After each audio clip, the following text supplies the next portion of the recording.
जय जय श्री चैतन्य जय नित्यानंद। जय द्वैत चंद्र जय गौर भक्त वृंद। कल हमने 91 नंबर श्लोक पढ़ा था, इसकी तात्पर्य सेवा की था और अभी पढ़ेंगे। श्रीमद् भागवतम का दूसरा श्लोक है, धर्म प्रोज्झित केतवत्र परमो निर्मत्सराणाम। इसके तात्पर्य से हमें पढ़ना था। महामुनि व्यास द्वारा चार मूल श्लोकों से संकलित महान शास्त्र श्रीमद् भागवत अत्यंत उन्नत एवं दयालु भक्तों का वर्णन करता है और भौतिकता से प्रेरित मां धार्मिकता के प्रवंचना की विधियों को पूरी तरह बहिष्कृत करता है। यह शाश्वत धर्म के सर्वोच्च सिद्धांत को प्रतिपादित करता है, जो जीव के तीन प्रकार के तापों को वास्तव में कम करने वाला है। तो भागवत क्या आता है? शाश्वत धर्म ये बता रहा है जीव के तीन ताप को नष्ट करेगा, केतव धर्म हटा देगा और पूर्ण संपन्न तथा ज्ञान का सर्वोच्च आशीष प्रदान करने वाला है। सबसे ज्यादा आशीर्वाद मिलेगा भागवत से। जो लोग विनीत सेवा भाव से इस शास्त्र के संदेश को सुनने के इच्छुक है, वे तुरंत ही भगवान को अपने हृदयों में बंदी बना सकते हैं। अतः श्रीमद् भागवत के अतिरिक्त अन्य किसी शास्त्र की आवश्यकता नहीं रह जाती। यह श्लोक श्रीमद् भागवत में आया है। महामुनि कृते शब्दों से यह सूचित होता है कि श्रीमद् भागवत का संकलन महर्षि व्यासदेव द्वारा हुआ है, जो कभी कभी नारायण महामुनि के नाम से जाने जाते हैं, क्योंकि वे नारायण के अवतार हैं। तो व्यासदेव कोई सामान्य पुरुष नहीं है, अपितु वे पूर्ण पुरुषोत्तम भगवान के शक्त्यावेश अवतार हैं। उन्होंने सुंदर भागवत का संकलन पूर्ण पुरुषोत्तम भगवान तथा उनके भक्तों की कुछ लीलाओं का वर्णन करने के लिए किया है। श्रीमद् भागवत में वास्तविक धर्म तथा केतव धर्म में स्पष्ट अंतर किया गया है।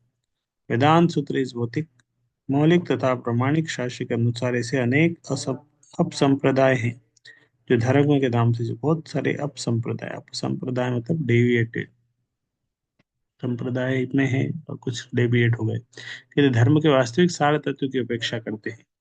जीव का वास्तविक धर्म उसका स्वाभाविक अंतर्निहित गुण है, जबकि केतव धर्म अविद्या का ऐसा रूप है जो कुछ प्रतिकूल दशाओं के अंतर्गत जीव की शुद्ध चेतना को कृत्रिम रूप से ढक देता है। जब कृत्रिम धर्म मन पर नियंत्रण कर देता है तो वास्तविक धर्म निष्क्रिय हो जाता है। जीव शुद्ध मन से श्रवण करके सुप्त धर्म को पुनः जागृत कर सकता है। केतव धर्म मतलब धर्म है, लेकिन वो केतव है। जिस तरह कभी कभी कुछ लोग पुलिस की ड्रेस पहन के, चोर लोग क्या करते हैं, पुलिस की ड्रेस पहन के लोगों को लूट लेते हैं। लोग सोचते हैं ये कि पुलिस है, रोको। तो पुलिस समझ के लोग उनको फॉलो करते, रोकते हैं, धन देते हैं और लूट लेते हैं। तो हर चीज का नकली रहता है। नोट का भी नकली नोट रहता है, पुलिस की नकली नोट, इस तरह धर्म के भी डेविएटेड पार्ट रहते हैं, उसको केतव धर्म बोलते हैं। श्रीमद् भागवत द्वारा संस्तुत धर्म का पथ अपूर्ण धार्मिकता के समस्त रूपों से भिन्न है। धर्म के विषय निम्नलिखित तीन विभागों के अंतर्गत विचार किया जा सकता है: सकाम कर्म का पथ, ज्ञान तथा योग शक्तियों का पथ, पूजा तथा भक्ति का पथ। कर्मकांड, उपासना कांड, कर्मकांड, ज्ञान कांड, उपासना कांड। सकाम कर्म का पथ, कर्मकांड भले ही मनुष्य की भौतिक दशा को ऊपर उठाने के निमित्त धार्मिक अनुष्ठानों से अलंकृत क्यों न हो, वह प्रवंचना है, क्योंकि मनुष्य को कभी भी भौतिक अस्तित्व से मुक्ति दिलाने में और सर्वोच्च लक्ष्य पाने में सक्षम नहीं बना सकता। जो भौतिक अस्तित्व के कष्टों से मुक्ति पाने के लिए निरंतर संघर्ष करता है, किंतु सकाम कर्म का पथ उसे भौतिक संसार के क्षणिक सुख दुख की ओर ले जाता है। सकाम पुण्य कर्म से मनुष्य ऐसे पद को प्राप्त होता है जहां उसे क्षणिक भौतिक सुख का अनुभव होता है, किंतु पाप कर्म से भौतिक इच्छाओं तथा अभाव की कष्टमय स्थिति की ओर ले जाते हैं। यदि मनुष्य को भौतिक सुख की पूर्णतम स्थिति में भी रख दिया जाए तो भी वह जन्म मृत्यु वृद्धावस्था तथा रोग के कष्टों से मुक्त नहीं हो सकता। इसलिए भौतिक दृष्टि से सुखी व्यक्ति को उस शाश्वत सुख की आवश्यकता रहती है, जो सकाम कर्म के रूप में भौतिक धार्मिकता से कभी भी नहीं मिल सकती। ज्ञान के अनुशीलन का मार्ग तथा योग शक्तियों का मार्ग समान रूप से संकटपूर्ण है, क्योंकि मनुष्य को यह पता नहीं चल पाता कि इन निश्चित मार्गों का अनुसरण करने पर कोई कहाँ जाएगा। एक आरोहपंथी दार्शनिक आध्यात्मिक ज्ञान की खोज में भले ही अनेक जन्मों तक मानसिक तर्क वितर्क क्यों न करता रहे, किंतु जब तक वह सतुगुण की शुद्धतम अवस्था को प्राप्त नहीं कर लेता, अर्थात जब तक वह भौतिक तर्क वितर्क के धरातल से ऊपर नहीं उठ जाता, तब तक वह यह नहीं जान पाता कि हर वस्तु भगवान वासुदेव से उद्भूत होती है। भगवान के निर्विशेष पहलू से आसक्ति होने के कारण वह वासुदेव ज्ञान की दिव्य अवस्था तक ऊपर नहीं उठ पाता, और अपने मन की शुद्ध दशा के कारण वह मुक्ति की उच्चतम अवस्था तक पहुंचने पर भी पुनः भवसागर में आ गिरता है। उसका यह अधःपतन भगवान की सेवा में स्थिरता न होने के कारण होता है। जहाँ तक योगियों की योग शक्तियों का संबंध है, ये भी आत्म साक्षात्कार के मार्ग में भौतिक बाधाएं ही हैं। तो अलग अलग कर्म, सकाम कर्म, ज्ञान ज्ञान योग, कैसे वो आ, भक्ति को वो करेंगे, भक्ति के बीच में बाधा है, वो सब के बारे में चर्चा हो रहा है।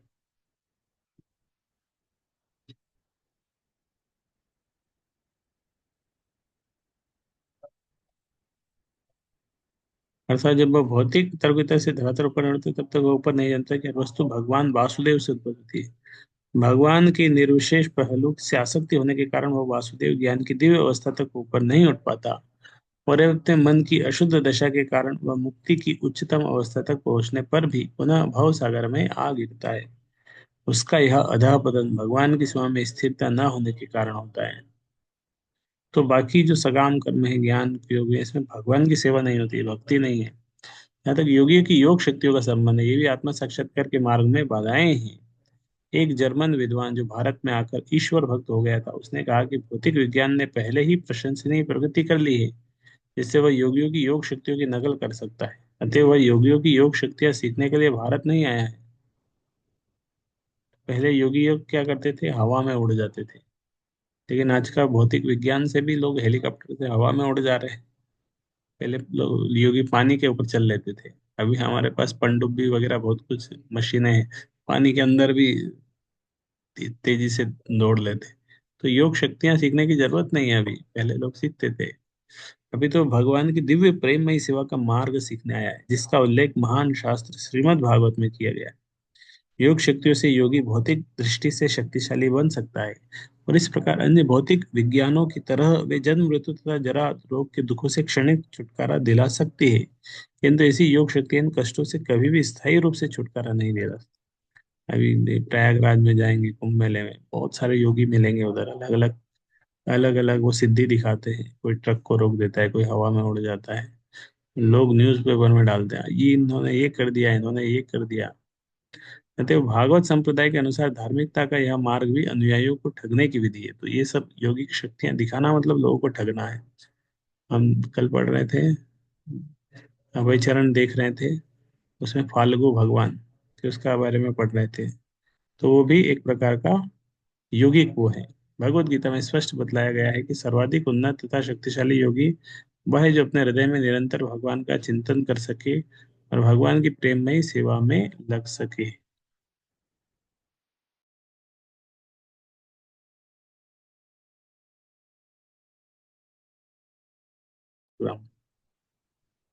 असंख्य प्रशासकीय देवताओं की पूजा का मार्ग कर्मकांड एवं ज्ञान कांड की उपर्युक्त विधियों से भी अधिक खतरनाक तथा निश्चित है। दुर्गा, शिव, गणेश, सूर्य जैसे अनेक देव तथा निर्विशेष विष्णु रूप की यह पूजा विधि से लोग स्वीकार करते हैं, तो इंद्रिय तृप्ति की उत्कट इच्छा कर लेते हैं। शास्त्रों में वर्णित अनुष्ठानों को इस मांग तथा अभाव के युग में ठीक प्रकार संपन्न कर पाना अत्यंत कठिन है, किंतु जब अनुष्ठानों को समुचित रीति से संपन्न किया जाता है, तब यह मनुष्य की इंद्रिय तृप्ति की इच्छा को निश्चित रूप से पूरा कर सकते हैं। किंतु ऐसी विधियों से मिलने वाली सफलता निस्संदेह क्षणिक होती है, और यह केवल अल्पज्ञों के लिए ही उपयुक्त है। यही भगवत गीता का निर्णय है। किसी भी विवेकशील व्यक्ति को ऐसे क्षणिक लाभों को संतुष्ट नहीं होना चाहिए।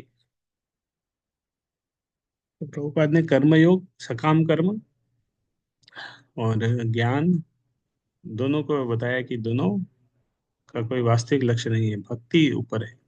उपर्युक्त वर्णित तीनों धार्मिक मार्गों में कोई भी मार्ग भौतिक अस्तित्व के तीन प्रकार के कष्टों से, अर्थात शरीर तथा मन से उत्पन्न कष्ट, अन्य जीवों द्वारा दिए गए कष्ट तथा देवताओं द्वारा दिए गए कष्टों से मनुष्य को छुटकारा नहीं दिला सकता। किंतु श्रीमद् भागवत में वर्णित धर्म अपने अनुयायियों को तीन प्रकार के कष्टों से स्थायी मुक्ति दिलाने में समर्थ है। भागवत सर्वोच्च धर्म अर्थात जीव को उसकी मूल स्थिति भगवान की दिव्य प्रेम और भक्ति में पुनः स्थापित करने का वर्णन करता है। सर्वोच्च धर्म इंद्रिय तृप्ति की इच्छाओं का सकाम कर्म तथा ब्रह्म से तदाकार होने के उद्देश्य से ज्ञान के अनुशीलन की इच्छा के कलमश से मुक्त है। स्थूल या सूक्ष्म इंद्रिय तृप्ति पर आधारित किसी भी धर्म को केयतव धर्म मानना चाहिए, क्योंकि अपने अनुयायियों को शाश्वत संरक्षण प्रदान करने में असमर्थ होता है।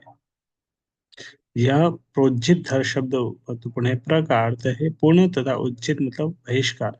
सकाम कर्म के रूप में धार्मिकता प्रत्यक्ष रूप से इंद्रिय तृप्ति की स्थूल विधि है, जबकि ब्रह्म से तदाकार होने के उद्देश्य से आध्यात्मिक ज्ञान के अनुशीलन की विधि इंद्रिय तृप्ति की सूक्ष्म विधि है। भागवत धर्म अर्थात जीव के सनातन कर्म रूपी दिव्य धर्म में स्थूल या सूक्ष्म इंद्रिय तृप्ति पर आधारित ऐसी समस्त दिखावटी धार्मिकता का पूर्णतया बहिष्कार किया जाता है। भागवत धर्म अर्थात श्रीमद् भागवत में वर्णित धार्मिक सिद्धांतों का प्राथमिक पाठ भगवत गीता है। यह उन सर्वोच्च कोटि के मुक्त पुरुषों के लिए है जो दिखावटी धार्मिकता की इंद्रिय तृप्ति को बहुत कम महत्व देते हैं। सकाम कर्मी योगी आरोपपंथी दार्शनिक तथा मुक्तिकामी अपनी भौतिक स्थिति को ऊपर उठाने के विषय में ही चिंतित रहते हैं, लेकिन भगवत भक्तों में ऐसी कोई स्वार्थी आकांक्षा नहीं होती। बाकी जितने भी पंथ है, जितने लोग हैं, सब कुछ ना कुछ उसमें स्वार्थ रहता है। इस तरह होता है भक्ति मुक्ति सिद्धि कामी सकल अशांत कृष्ण भक्त निष्काम अतएव शांत। तो कोई आकांक्षा स्वार्थ आकांक्षा नहीं रहती तो भक्त वास्तव में सुखी हो सकता है। बाकी लोग सुखी नहीं हो पाएंगे। परम परम भगवान की सेवा कर उन्हें पसंद करने के लिए ही करते हैं। श्री अर्जुन तथा कथित अहिंसक का धार्मिक व्यक्ति बनकर अपने इंद्रियों को तृप्त करना चाहते थे, अतः उन्होंने पहले युद्ध न करने का निश्चय किया। किंतु जब वे भागवत धर्म के सिद्धांतों में पूरी तरह स्थित हो गए, जिसमें भगवान की इच्छा के प्रति पूर्ण समर्पित होने को चरम लक्ष्य माना गया है, तो उन्होंने अपना निर्णय बदल दिया और वे भगवान की तुष्टि के लिए युद्ध करने के लिए तैयार हो गए। तो ये श्रीमद् भगवद गीता का आखिरी श्लोक है। नष्टमोह स्मृतिर्लब्ध्वा त्वत्प्रसादान्मया अच्युत स्थितोऽस्मि गतसन्देहः करिष्ये वचनं तव। हे कृष्ण, हे अच्युत, अब मेरा मोह दूर हो गया है। तो अर्जुन ने आखिरी में बोला था भगवत गीता, पूरा भगवत गीता सुन लिया। उसके बाद में अर्जुन ने बोला क्या है उसके साथ हुआ क्या। मोह दूर हो गया, पहले मोह में आ गया था। अब मैं दृढ़ और संदेह मुक्त हो गया हूँ। आपके आदेशानुसार कर्म करने के लिए प्रस्तुत हूँ। अब मैं कर्म करूंगा जैसा आपने बोला। करिष्ये वचनम तव।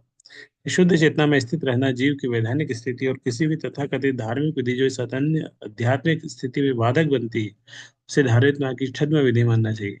धर्म का वास्तविक स्वरूप ईश्वर की स्वयं स्फूर्त प्रेमा भक्ति है। भगवान के साथ जीव का यह सेवा संबंध शाश्वत है।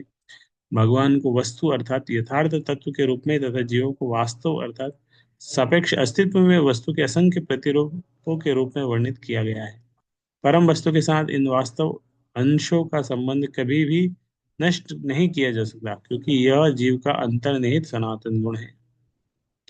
भौतिक प्रकृति के साथ संबंध के कारण ही सारे जीव भौतिक चेतना रूपी रोग के विषय विविध लक्षण प्रदर्शित करते हैं। इस भव रोग का निवारण करना ही मनुष्य जीवन का चरम लक्ष्य है। जिस विधि से इस रोग का उपचार होता है वह भागवत धर्म या सनातन धर्म कहलाता है। सनातन धर्म मतलब भागवत धर्म, श्रीमद् भागवत का धर्म। सनातन धर्म भागवत धर्म मतलब शुद्ध धर्म, भक्ति का पाठ। इसी का वर्णन श्रीमद् भागवत के पृष्ठों में किया गया है। अतः जो भी व्यक्ति अपने पूर्व जन्म के पुण्य कर्मों के आधार पर श्रीमद् भागवत का श्रवण करने के लिए उत्सुक होता है, वह अपने हृदय में तुरंत ही भगवान की उपस्थिति का अनुभव करता है और अपने जीवन के लक्ष्य की पूर्ति करता है। तो दूसरा भागवत का श्लोक है, तो ऊपर थोड़ा बड़ा तात्पर्य दे दिए। भागवत में भी इसी इसी श्लोक का बहुत बड़ा तात्पर्य दिया प्रभुपाद ने, अच्छे डिटेल में उसको समझाया है। तार मध्य मोक्ष वांछा की तो प्रधान, जहाँ होते कृष्ण भक्ति होए अंतर्धान।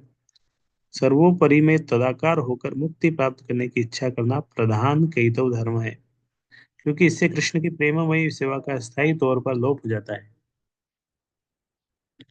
तो मोक्ष, जो लोग मुक्त होना चाहते हैं, मोक्ष वांछा रखते हैं, वो केतव है। भक्ति नहीं करना चाहते, सेवा नहीं करना चाहते, मुक्त होना चाहते, निर्विशेष ब्रह्म में विलीन होने की इच्छा नास्तिकता का सूक्ष्मतम रूप है। जब मुक्ति के वेश में छिपी ऐसी नास्तिकता को प्रोत्साहन मिलता है, तब मनुष्य पूर्ण पुरुषोत्तम भगवान के भक्ति मार्ग पर चल पाने में पूर्णतया अशक्त हो जाता है। प्रशब्देन मोक्ष भी संधिरपि निरस्तः इति श्रीमद् भागवत के श्लोक में सूचित करता है कि मुक्ति की इच्छा का पूरी तरह से बहिष्कार कर दिया जाता है। कृष्ण भक्तिर बाधक जत शुभाशुभ कर्म सेह एक जीवेर अज्ञान ततो धर्म। सभी प्रकार के शुभ तथा अशुभ कार्यकलाप जो भगवान श्री कृष्ण की दिव्य प्रेममयी सेवा में बाधक होते हैं, वे तमोगुण से उत्पन्न होते हैं। भगवान चैतन्य नित्यानंद की जो काव्यमयी उपमा सूर्य तथा चंद्रमा से दी गई है, वह अत्यंत सार्थक है। सारे जीव आध्यात्मिक स्फुलिंग है और उनकी वैधानिक स्थिति पूर्ण पुरुष कृष्ण भावनामृत में भगवान की भक्ति करना है।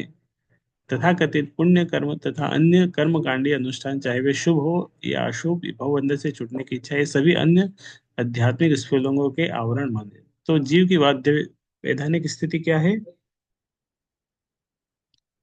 भगवान की भक्ति करना, भगवान की सेवा करना, ये उसका कंस्टिट्यूशन पोजीशन है। उससे दूसरा काम नहीं कर सकते हम। वो उसका दूसरा करेंगे तो सही नहीं, दूसरा उसके लिए फिट नहीं होगा। संवैधानिक उसका जो पोजीशन है, उससे वो है, उसका कॉन्स्टिट्यूशनल पोजीशन है भगवान की सेवा करना। जिस तरह ग्लास है, ग्लास हम किस लिए उपयोग करते हैं? पानी पीने के लिए। तो ग्लास का उपयोग पानी पीने के लिए होता है, वो उसकी संवैधानिक स्थिति कॉन्स्टिट्यूशन पोजीशन। अब हम ग्लास में सब्जी सब्जी लेके चपाती के साथ नहीं खा सकते हैं, उसके लिए वो फिट नहीं होगा। हम सोचे कि चलो थाली गिलास लेंगे, गिलास में सब्जी लेंगे, फिर रोटी के साथ खाएंगे, उसमें राइस डालेंगे, तो गड़बड़ हो जाएगा। उसकी संवैधानिक स्थिति वो नहीं है, सब्जी के लिए नहीं है, पानी पीने के लिए है, जूस पीने के लिए है। इस तरह जीव की संवैधानिक स्थिति है भगवान की सेवा भक्ति करने के लिए, दूसरे के लिए नहीं। जीवों को इन अनावश्यक आवरणों से मुक्त होना चाहिए और कृष्ण भावना में पूरी तरह से प्रवृत्त होना चाहिए। भगवान श्री चैतन्य महाप्रभु तथा भगवान नित्यानंद के प्राविर्भाव का प्रयोजन आत्मा के अंधकार को हटाना है। उनके आविर्भाव के पूर्व जीवों के ये सारे व्यर्थ के कार्यकलाप कृष्ण भावनामृत को ढके हुए थे, किंतु उन दोनों भाइयों के आविर्भाव के बाद लोगों के हृदय निर्मल हो रहे हैं और वे कृष्ण भावनामृत की अपनी वास्तविक स्थिति को पुनः प्राप्त कर रहे हैं। जहाँ प्रसादे एई तमो है नाश, तमो नाश करे करे तत्वेर प्रकाश। भगवान श्री चैतन्य तथा भगवान नित्यानंद की कृपा से अज्ञान का यह अंधकार दूर होता है और सत्य प्रकाशित होता है। तत्व वस्तु कृष्ण कृष्ण भक्ति प्रेम रूप, नाम संकीर्तन सब आनंद स्वरूप। परम सत्य तो श्री कृष्ण है और शुद्ध प्रेम में प्रकट होने वाली कृष्ण के प्रति प्रेममय भक्ति पवित्र नाम के सामूहिक कीर्तन द्वारा प्राप्त की जाती है और सारे आनंद की सार है। तत्ववस्तु कृष्ण, तत्व वस्तु कौन है? कृष्ण है। और कृष्ण भक्ति प्रेम रूप है। और कृष्ण भक्ति कैसे मिलेगी? नाम संकीर्तन के बाद, के द्वारा। और वो आनंद का सार है। नाम संकीर्तन जब इस तरह होता है, आनंद मिलता है उसको। सूर्य चंद्र बाहिरेर तमः से विनाशे, बहिर्वस्तु घटपट आदि से प्रकाशे। सूर्य तथा चंद्रमा बाह्य जगत के अंधकार को विनष्ट करते हैं और इस तरह घड़ों तथा भोजन पात्रों जैसे बाह्य भौतिक वस्तुओं को प्रकाशित करते हैं। दुई भाई हृदय रक्षाली अंधकार, दुई भागवत संगे करान साक्षात्कार। किंतु ये दोनों भाई चैतन्य महाप्रभु नित्यानंद प्रभु हृदय के भीतर के अंधकार को नष्ट करते हैं। तो इस तरह दोनों दो प्रकार के भागवतों, भगवान से संबंधित व्यक्ति और वस्तुओं से मिलाने में मनुष्य की सहायता। तो आया था, श्लोक में आया था ना मंगलाचरण के कि सूर्य और चंद्रमा के समान है चैतन्य महाप्रभु नित्यानंद प्रभु, एक साथ प्रकट हुए हैं अज्ञान के अंधकार को दूर करने के। तो हृदय के अंदर जो अंधकार है, हृदय के भीतर के अंधकार नष्ट करने के लिए इसी तरह चैतन्य महाप्रभु दोनों भाई आए। एक भागवत बड़ भागवत शास्त्र और भागवत भक्त भक्ति रस पात्र। एक भागवत है महान शास्त्र श्रीमद् भागवत, दूसरा भक्त है भक्ति रस में निमग्न शुद्ध भक्त। तो दो भागवत होते हैं, एक है भक्त भागवत, दूसरा होता है व्यक्ति भागवत। व्यक्ति भागवत मतलब जो भागवत के अनुसार जीवन जिए। दुई भागवत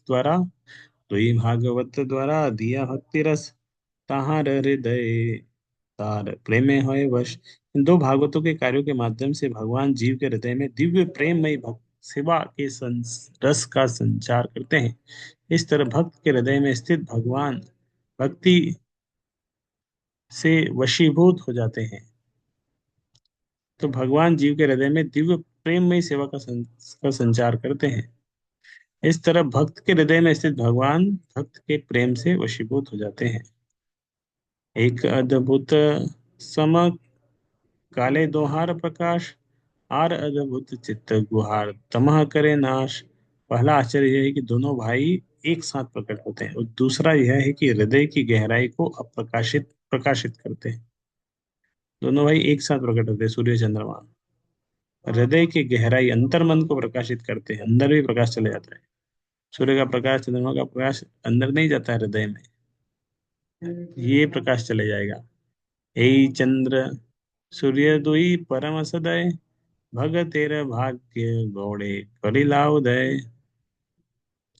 ये दोनों सूर्य तथा चंद्रमा संसार के लोगों के प्रति अत्यंत दयालु हैं। इस तरह समस्त लोगों के भाग्य सौभाग्य हेतु वे बंगाल के क्षितिज पर उदित हुए हैं। तो दोनों सूर्य चंद्रमा के साथ चैतन्य महाप्रभु नित्यानंद कहाँ हुए? बंगाल के क्षितिज पर। सेन वंश की सुप्रसिद्ध प्राचीन राजधानी गौड़ देश या गौड़ के नाम से विख्यात थी और वर्तमान मालदा जिले में स्थित थी। बाद में राजधानी नवद्वीप के पास गंगा के पश्चिम दिशा में स्थित नवे मध्यवर्ती मध्यवर्ती द्वीप में स्थानांतरित कर दी गई, जो आज मायापुर के नाम से विख्यात है। अब तब यह गौड़पुर कहलाती थी। वही चैतन्य महाप्रकट हुए नित्यानंद प्रभु वीरभूमि जिले से आकर उनसे मिले। गौड़ देश के क्षितिज पर कृष्ण भावनाओं के विज्ञान का प्रसार करने के लिए प्रकट हुए। ये भविष्यवाणी की गई थी कि जिस तरह सूर्य तथा चंद्रमा धीरे धीरे पश्चिम दिशा में चले जाते हैं, उसी तरह 500 वर्ष पूर्व जिन्होंने जो आंदोलन प्रारंभ किया वह उनकी कृपा से पाश्चात्य सभ्यता तक पहुंचा। तो चैतन्य महाप्रभु जो 500 साल पहले आनंद के अभी भी पश्चिम तक भी पहुंच गया। उन्होंने भविष्यवाणी भी की थी, हर जगह ये ज्ञान नाम पहुंचेगा। चैतन्य महाप्रभु नित्यानंद प्रभु बद्ध जीवों के 5 प्रकार के अज्ञान को दूर भगाते। तो 5 प्रकार के अज्ञान होते हैं। महाभारत के युद्ध करते में अज्ञान के 5 प्रकार: अविद्या, अस्मिता, अभिनिवेश, इस तरह अलग अलग नाम है। शरीर को आत्मा मानना एक अज्ञान है। इंद्रिय तृप्ति को चरम सुख मानना एक अज्ञान है। भौतिक पहचान के कारण चिंतित होना यह एक अज्ञान है। शोक करना, यह सोचना कि परम सत्य के परे भी कुछ है, ये भी एक अज्ञान है। तो चैतन्य महाप्रभु की शिक्षाओं से 5 प्रकार के अज्ञान समूल नष्ट हो जाते हैं। मनुष्य को कुछ दिखता है, देखता है, अनुभव करता है। ये सब पूर्ण पुरुषोत्तम भगवान की शक्ति का प्रदर्शन मात्र जानना चाहिए। प्रत्येक वस्तु कृष्ण की ही अभिव्यक्ति है। एक दो श्लोक बचे हैं, बस हम एंड कर देंगे। सही दुई प्रभुर करी चरण वंदन, जहाँ होते विघ्न नाश अभिष्ट पूर्ण। अतः आइए हम दोनों प्रभुओं के पवित्र चरणों की पूजा करें। इस प्रकार आत्म साक्षात्कार के मार्ग की सारी कठिनाइयों से छुटकारे। यही द्वि श्लोके कैलो मंगल वंदन, तृतीय श्लोके अर्थ शून्य सर्वजन। मैंने इन दोनों श्लोक के माध्यम से भगवान से आशीष प्राप्त करने की कामना की है। अब कृपा करके तृतीय श्लोक का वर्णन करिए। तो जो पहले 2 श्लोक थे मंगलाचरण के, ये जो अध्याय था, पहला अध्याय, उन 2 श्लोकों का वही था। वक्तव्य बाहुल्य ग्रंथ विस्तारे डरे, विस्तार न वर्णि सारार्थ कही अल्पाक्षरे। तो कृष्णदास कविराज में लिख रहे हैं ग्रंथ, साथ में बोल रहे हैं कि ये ग्रंथ में बड़ा नहीं करना चाहता, इसलिए जानबूझ के चीजों को छोटे में बता रहा हूँ। मैं यथासंभव संक्षेप में सार वर्णन करूंगा। मितम च साराम च वचो ही वाग मिताय थी। संक्षेप में कहा गया सार रूपी सत्य ही सच्ची वाक्पटुता है। सुनीले खंडिवे चित्तेर अज्ञानादि दोष, कृष्ण गाढ़ प्रेम हवे। भाई वे संतोष, विनीत भाव से इसका श्रवण करने मात्र से ही मनुष्य का हृदय अज्ञान से सारे दोषों से मुक्त हो जाएगा और उसे कृष्ण का प्रगाढ़ प्रेम प्राप्त होगा। यही शांति का मार्ग है। श्री चैतन्य नित्यानंद अद्वैत महत्व तार भक्त भक्ति नाम प्रेम रस तत्व, भिन्न भिन्न लिखिया छी करिया विचार, सुनीले जाने वे सब वस्तु तत्व सार। यदि कोई धैर्य पूर्वक श्री चैतन्य महाप्रभु, श्री नित्यानंद प्रभु तथा श्री अद्वैत प्रभु एवं उनके भक्तों, भक्ति कार्यों, नाम, यश तथा उनके दिव्य प्रेम में आदान प्रदान के रसों की महिमा का श्रवण करेगा, तो जो भी हम कर रहे हैं, आप सब श्रवण कर रहे हैं, तो उसको क्या मिलेगा? वह परम सत्य के सार को जान सकेगा। इसलिए मैंने इसका वर्णन तर्क तथा विवेक के साथ किया है। तो ये सुनने से परम सत्य के बारे में हमें मिल जाएगा।